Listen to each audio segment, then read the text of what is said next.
Assalomu alaykum va rahmatullohi hormanglar, yaxshimisizlar, charchamasizlarmi? Bugun Maksim Gorkida olgan ishimizni video obzor qilganmiz mana. Yomg'ir bo'lishiga qaramasdan hali ichkarida ishimiz davom etmoqda. Haytek uchastka mana tom qismlarini qo'yganmiz mana. Qora mate rangdan.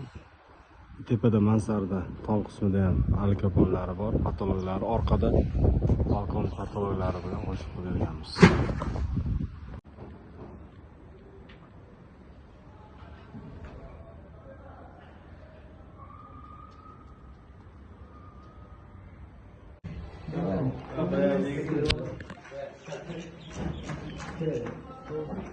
Balkonda patologlari bor, tepa qosh salbiylari.